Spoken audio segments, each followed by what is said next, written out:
सुनते हैं। आपने कालिदास जी के बारे में पढ़ा है?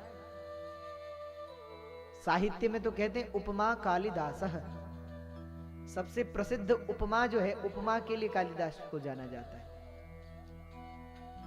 क्योंकि श्री कालिदास जी ने जैसी जैसी उपमाएं दी हैं वैसी देना और समझ पाना बड़ा कठिन काम। बड़ी सुंदर सुंदर उपमा।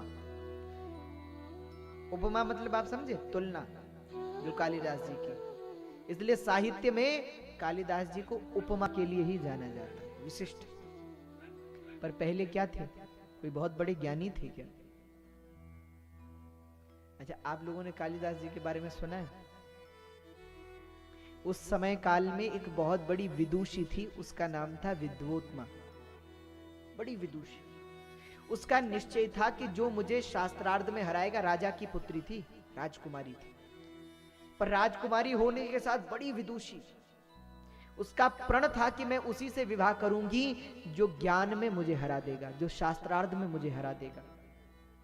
तो बड़े बड़े विद्वान आए, लेकिन वो इतनी विदुषी कि कोई उसके सामने टिक ना सके, वो सबको पराजित कर देती। अब विद्वानों ने सोचा कि होता ही ऐसा है, विद्वान लोग जब पराजित हो जाते हैं तो इकट्ठे हो जाते हैं। सब इकट्ठे हो गए और सबने विचार किया कि या तो संसार के सबसे बड़े विद्वान से इसका विवाह कराएंगे या संसार के सबसे बड़े मूर्ख से इसका विवाह कराएंगे, इसने हमारा बहुत अपमान किया। तो विद्वान लोग चले ढूंढने के लिए कि या तो कोई विद्वान ही मिल जाए या कोई मूर्ख ही मिल जाए। तो मिले कौन? एक व्यक्ति दिखा, वो पेड़ पर बैठा हुआ था और जिस डाली पर बैठा हुआ था उसे ही काट रहा था। डाली के एक सिरे पर, एक किनारे पर बैठा है और जो हिस्सा वृक्ष से जुड़ा हुआ है उसे काट रहा है। तो विद्वानों ने उसे रोका कि भैया रुको रुको। उसने कहा कि हम क्यों रुके, हम अपना काम करें। उसने कहा काम तो कर रहे हो पर डाली काटोगे गिर जाओगे। भाई जिस डाली पर बैठे उसी को काट रहे हो, गिर जाओगे। उसने कहा कि हम तो डाली काट रहे हैं, इसमें हम क्यों गिरेंगे। विद्वानों ने कहा भाई इससे बड़ा मूर्ख जगत में दूसरा नहीं हो सकता, जो जिस डाली पे बैठा है उसे ही काट रहा है। तो विद्वानों ने उसे बुलाए, बोले जरा नीचे उतरो, नीचे आओ। उसने कहा कि हम नीचे क्यों आए?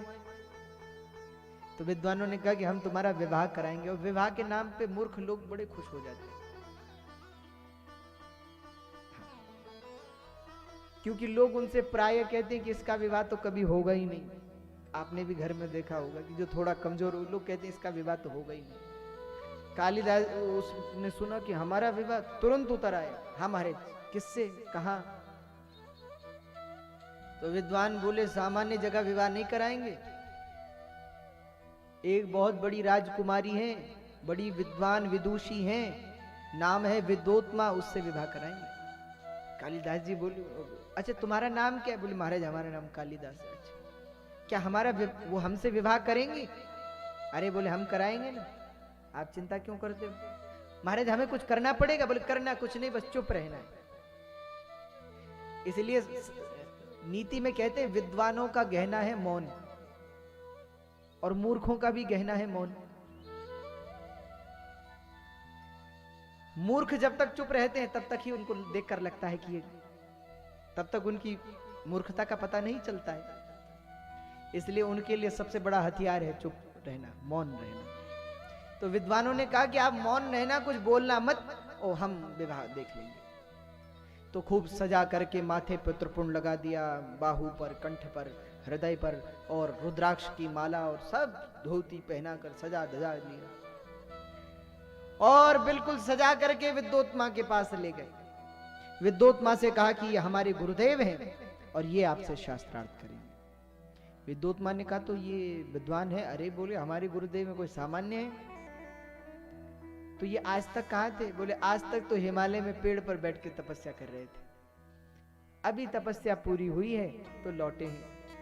अच्छा तो ये कुछ बोलते क्यों नहीं? विद्वोत्मा ने पूछा। तो विद्वान बोले इनका मौन व्रत है, ये कुछ बोलेंगे नहीं। तो विद्वोत्मा ने कहा जब बोलेंगे नहीं तो शास्त्रार्थ कैसे होगा? तो शिष्य बोले जो इशारा ना समझ ले वो शिष्य किस बात का, जो मन की बात ना जान ले वो किस बात का शिष्य? सच्चा शिष्य तो वही है जो गुरु के आंतरिक भावों को भी जान जाए। ठीक है महाराज, तो शास्त्रार्थ शुरू करते हैं।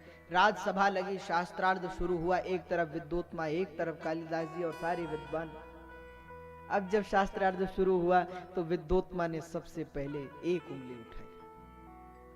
अब जो एक उंगली उठाई तो अब कालिदास जी तो मूर्ख तो थे ही। तो जैसे ही उसने विद्वोत्मा ने एक उंगली उठाई तो कालिदास जी ने दो उंगली उठाई। विद्वोत्मा ने कहा कि क्या कहना चाह रहे हैं? विद्वानों ने पूछा कि आप क्या कह रही हैं? तो विद्वोत्मा ने कहा हम तो कह रही हैं एको ब्रह्म द्वितीयो नास्ति, ब्रह्म एक है। अच्छा, कालिदास जी अब समझे कि ऐसा कह रहे हैं। कालिदास जी ने तो सोचा कि ये कह रहे कि अच्छा हमसे शास्त्रार्थ करने आए हो, तुम्हारी एक आंख फोड़ देंगे। तो कालिदास जी ने कहा कि तुम हमारी एक आंख फोड़ोगी तो हम दोनों फोड़ देंगे। अच्छा, विद्वानों से पूछा कि ये क्या कहना चाह रहे हैं? तो विद्वान बोले आपने कहा कि एको ब्रह्म द्वितीयो नास्ति, ब्रह्म एक है पर उस एक ब्रह्म के दो भेद हैं, सगुण और निर्गुण, इसलिए इन्होंने दो उंगली उठाई। विद्वोत्मा ने कहा कि हाँ विद्वान तो है, चलो अगला प्रश्न किया जाए। अगला प्रश्न किया तो हाथ दिखाया। अब हथेली दिखाई, हाथ दिखाया तो कालिदास जी ने देखा और फिर मुष्टिका दिखाई। अच्छा, विद्वोत्मा ने पूछा कि ये क्या कह रहे हैं? विद्वानों ने कहा आपने क्या कहा? बोले हम तो कह रहे हैं कि 5 तत्वों से, 5 महाभूतों से शरीर बना है। क्षिति जल पावक गगन समीरा, पंच रचित यह अधम शरीरा। कालिदास जी ने सोचा, अच्छा कालिदास जी तो सोच रहे थे कि ये कह रहे कि अच्छा हमारे प्रश्न का उत्तर दोगे तो एक थप्पड़ लगाएंगे। तो कालिदास जी ने कहा तुम हमें थप्पड़ मारोगे, हम तुम्हें। विद्वानों से पूछा कि क्या कह रहे हैं? विद्वान बोले आपने ये कहा, हमारे गुरुदेव कह रहे हैं कि 5 महाभूत जब तक अलग अलग होते हैं तब तक शरीर नहीं बनता, जब इकट्ठे हो जाते हैं तब शरीर बनता है। विद्वोत्मा ने कहा कि ये तो बड़े विद्वान है, अब ज्यादा शास्त्रार्थ क्या करना, अब विवाह कर लेते। तो विवाह हो गया। अब जब विवाह हो गया तो विद्वोत्मा तो विदुषी थी, उसे पता करने में कितना समय लगता कि मूर्ख है। थोड़े ही समय में विद्वोत्मा को पता चल गया कि ये तो मूर्ख है। और मूर्ख होने की भी एक अजीब कहानी है। कहते हैं बाहर खिड़की से ऊंट जा रहा था, विद्वोत्मा ने पूछा ये क्या है, और कालिदास बोलना तो चाह रहे थे कि उष्ट्र, ऊंट संस्कृत में, और बोल रहे थे कुछ और। तो विद्वोत्मा समझ गई कि ये मूर्ख है, हमारे साथ छल हुआ है, अब क्या करें? तो विद्वोत्मा ने धक्के मारकर कालिदास जी को निकाल दिया कालिदास जी। अब कालिदास जी को जब निकाल दिया तो कालिदास जी को बड़ा दुख हुआ। पत्नी ही जब अपमान करे तो बड़ा कष्ट होता है, और पहली बार करे तब और ज्यादा कष्ट होता है। अब कालिदास जी को तो बड़ा कष्ट हुआ कि बताओ हमारी पत्नी ने हमें निकाल दिया, अब जी के क्या करेंगे? आत्महत्या करेंगे, मर जाएंगे। तो मूर्ख तो थे ही, आत्महत्या करने के लिए निकल चले। कहते दूर से देखा एक कुआं, तो सोचा किसी कुएं में छलांग लगाएंगे और मर जाएंगे। और अब जब दौड़ते हुए आए उधर से कि अब छलांग लगाएंगे, और जैसे ही छलांग लगाई तब देखा कि कुएं में तो पानी ही नहीं है। ऐसे देखो, यही तो मूर्ख की पहचान है। आत्महत्या भी करते तो पहले देख तो लेते कि कुएं में पानी भी है कि नहीं है। अब कुएं में पानी था ही नहीं।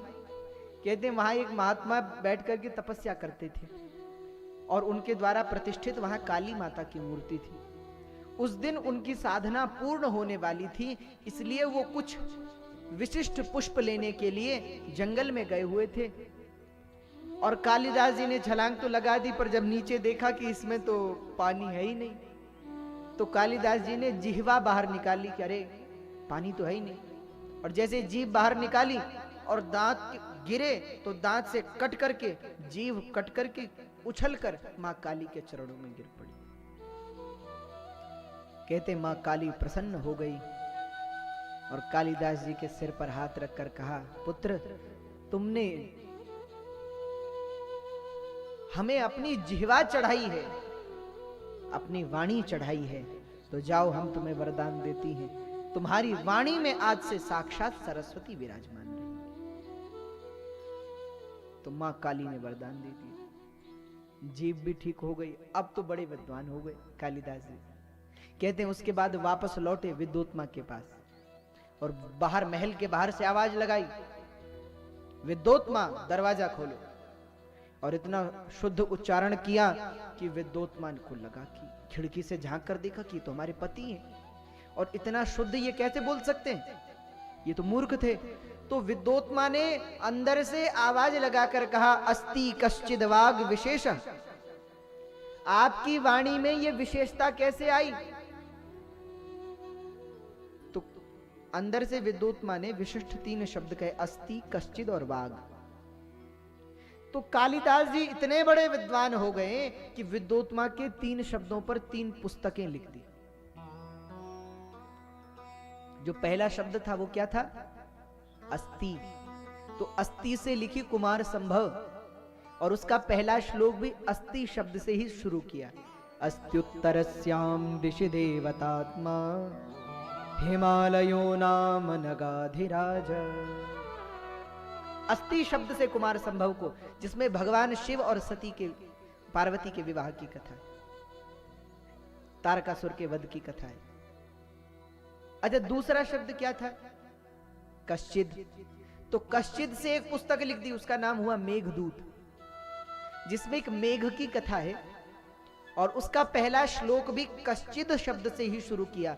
तो मेघदूत का जो प्रथम श्लोक है वो कहते हैं, कश्चिद कांता विरह कुरुणाम, कश्चिद शब्द से शुरू किया, तो मेघदूत लिख दी।